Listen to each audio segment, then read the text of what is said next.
Let's open this beer first. So just pretend that these cans look like this can. Because today, Bumbling Tourist is going to be all about Laos. What up, friends? Hey there, camera. Here we go. Today we're going to continue our series of talking about old adventures and looking at slightly old footage and talk about Laos for you. Yeah, 2016. That was the year. Almost 5 years ago that we were there. The first time I went to Laos was in 2011. I went by myself, and then we went back in 2016. I took this guy. Which means if we're going by the same projection, then we have to go back to Laos this year in 2021. I would like to see more of it. Me too. I've only seen the capital. I enjoyed. Yeah. But you've been to. I've been to Luang Prabang. I've always wanted to take you to Luang Prabang because it was magical. And I liked Vang Vieng as well, for the nature and the scenery. And it'd be nice to just see places that are a little bit smaller. The capital city itself, for being a capital city, pretty darn small. Probably one of the smallest capitals we've ever been to. It doesn't feel like you're even in a city, let alone the capital of a country. We continued our adventure from Vietnam, and we flew from Hoi An back up to Hanoi. And then from Hanoi, we got in a different plane and flew all the way to Vientiane. We stayed at a really cool little homestay kind of B&B place in the heart of downtown. And they were like these little jungle hut things. A bunch of little wooden structures you could stay at in a cool little jungle-y garden area. Very nice. They provided breakfast every morning, which was really nice too, and we got to eat it up on the front porch. I feel like that's one of the more memorable places we stayed. Yeah, for sure. This trip had a lot of those. The place we stayed in Hoi An was really nice as well. Really stands out. And the place in Vientiane. I think that's where the good places stop on this trip, though. As you will find out in our next video about Bangkok. Yeah. What you wanna do? Be budget travelers and save money so that we can sit on plastic stools and eat beer. Yeah. Eat beer, not drink it. It's beer. My shirt's not a beer Lao shirt, but it is a Lao shirt. What was the most memorable things for you in Laos? I really liked the temples. They were of the colorful variety of temples. We went to one temple that they had painted up the one corner to look like how it originally had been painted. Mm-hmm. Or at Wat Si Socket. Yeah. And we did like a little walking tour. Actually, I made a self-guided walking tour with a map and everything on our website, which I'll link below in case you want to do the self-guided walking tour in Vientiane on your own. Check it out, bumletourist.com. We like walking a lot, so there is quite a bit of walking. But if it is too long of a walk for some of the distances, you can always just hop on a tuk-tuk and go to the next place. It's really easy to navigate on your own. Yeah, one thing we were excited about doing in Laos was visiting my good friend Eric, who lives there. And we walked from our place to his place. And I remember him being shocked because he was like, nobody walks. You can get a tuk-tuk. There's good reason why no one walks, probably. We were looking up, he gave us basically the coordinates of where he was living. And we looked up how to get there on foot. And none of the streets had names or numbers. No. But we looked up Google Maps in our hotel and counted the amount of roads before you turn left. So it'd be like, okay, walk 21 roads and then turn down the 22nd road. But then as we were walking those directions, we're like, does this count as a road? Or is this like a parking lot? Or is this somebody's house? And like, somehow we magically made it there on the first try. We did, since then we've started using Maps.me, which is an app you can use without needing any internet or Wi-Fi or anything. Super useful. Yeah, so recommend that as well, but we did not have that on this trip. Much like everything else in this reminisce corner so far, we weren't really filming for vlogs yet. This is all footage that I was intending to use for music videos for rap songs. So you'll see me flapping my lips in most of these clips.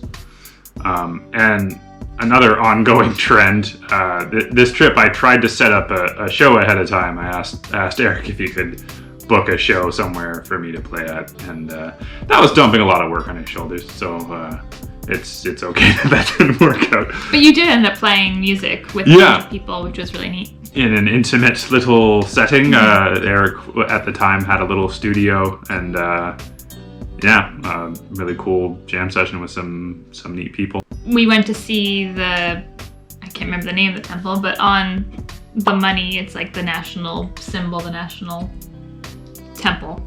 We saw that temple, we walked all the way there, and that was really cool. And then we saw the reclining gold Buddha, which is right near that. And then we stumbled upon this really neat little, I think it was part of a monastery, where the ceiling was just covered in paintings. And that was amazing. Gorgeous, really, really vibrant colors and things like that. That was really cool. And going to the night markets was interesting as well. That was the first reclining Buddha I saw. Reclining Buddha, yeah. Instantly makes me think of the Street Fighter stage. Oh. You fight Sagat. We've seen a lot of reclining Buddhas since then. Yeah. But that's your OG reclining Buddha. That's the first one I saw. I guess the first one I saw was probably in Bangkok. But you saw that later on in this trip. Mm-hmm. This was also your first experience on a tuk-tuk. Yep. I love tuk-tuks so much. We have some footage of me trying to film you rap, and then a tuk-tuk driver drives up behind you and asks if we need a tuk-tuk. And that's like the whole experience of Southeast Asia, basically, is like, you're doing anything? Do you need a tuk-tuk? Certainly Laos is much better for that than Thailand is. Thailand's a little much. Tuk-tuk, bum bum, ping pong? Or in Bangkok anyway. Also, I wanted to talk about the train, which is why we started filming video footage that was not rapping. I really wanted to make a video about how to take the train from Vientiane Laos to Bangkok, Thailand, and I couldn't find any information about this. We did make a blog post about it, but we filmed some footage so I could try to make a video about how to do that. So I can kind of explain that to you here now pretty briefly. So there's a train station, it's the only train station in all of Laos, and you can book tickets on that train.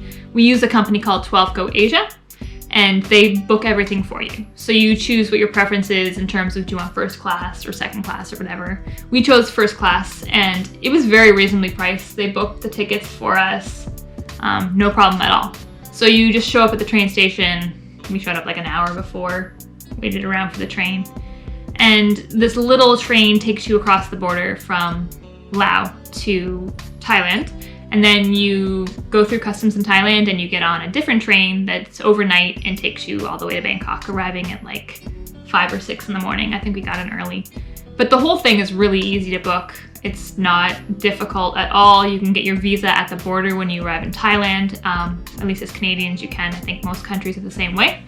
So really easy. Basically just go to 12 Go Asia and book it through that, and you really can't go wrong. And also, if you want, you can reference, I will put a link down below to our blog post about how to do it as well. Did you talk about the difference in the Triumph thing, about how it's... Oh yeah.